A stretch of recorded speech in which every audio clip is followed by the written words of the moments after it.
What a beautiful sight. And that is the 7 class doing one of the last services. Amazing boat, love it. This is the aspect of a boat or ship nobody wants to see. Fortunately, we're not at sea. We are in Falmouth Harbour about to set off, and this gigantic cruiser coming in. Hey Duncan, can you remember who's the stand-on boat here? I'm just not sure what we should do. Just carry on, right?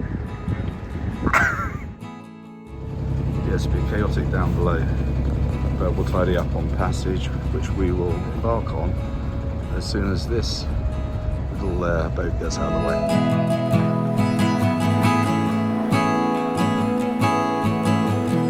So we've left the Lizard behind, and we're now going across Mounts Bay with the wind behind us. That's my co-skipper, and we're wing on wing, pulled out Genoa. Beautiful day, and I don't know how things could get better, but they just did, because we had a dolphin just show up. Here they come. Yay! Woo. Ah, so beautiful.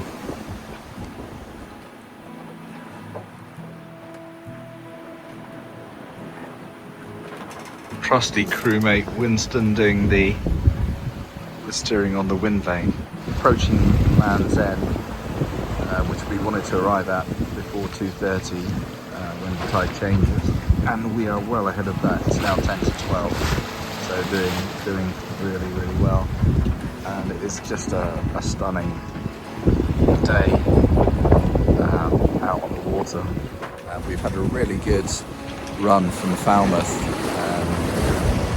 We're now sort of wing on wing, pulled out Genoa, doing 7.3 knots across speed across the ground, and it's just a lovely, glorious streamline motion, and very enjoyable and relaxing.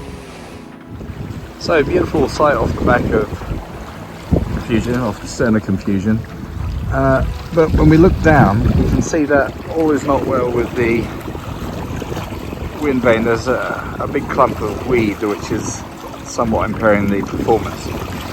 What I'm not going to do is pull on that line, because the Windvane itself transfers what becomes about 200 kilograms of pressure onto that blade and delivers it back to the tiller. So I'll have to wait for Duncan to come out, he'll steer, and then I'll take the blade, the Windvane out,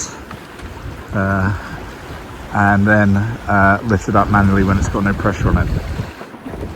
So we're going nicely towards our destination, steering about 3:15, which is perfect for Cork.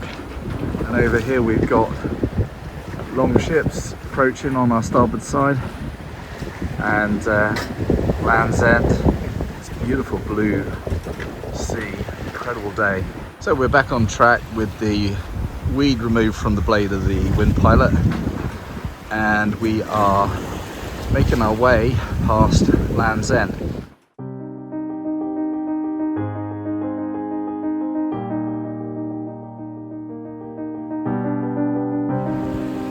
Lots of mangled sheer waters starting about. Beautiful sight.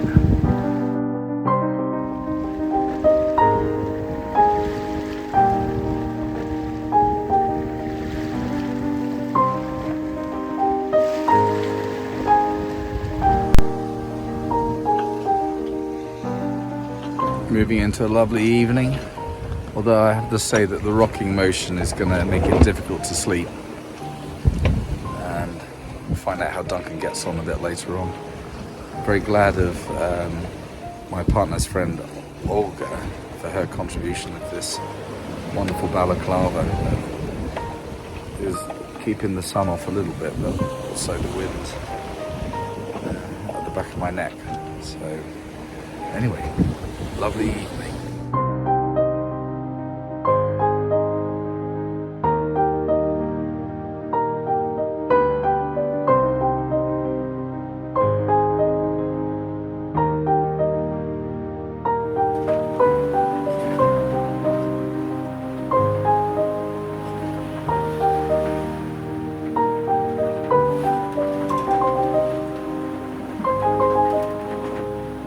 So the sun's come up, nice sunrise, but the weather is pretty unpleasant.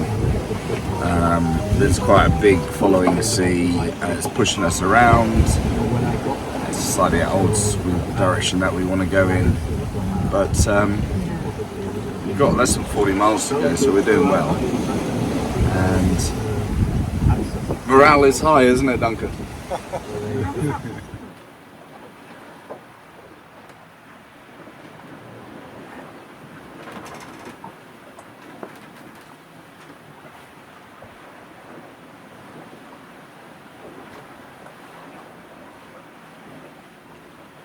We mount the cabinway stairs to catch up with our heroic star of the voyage. How's it going, Duncan? Horrible. So we're doing all right.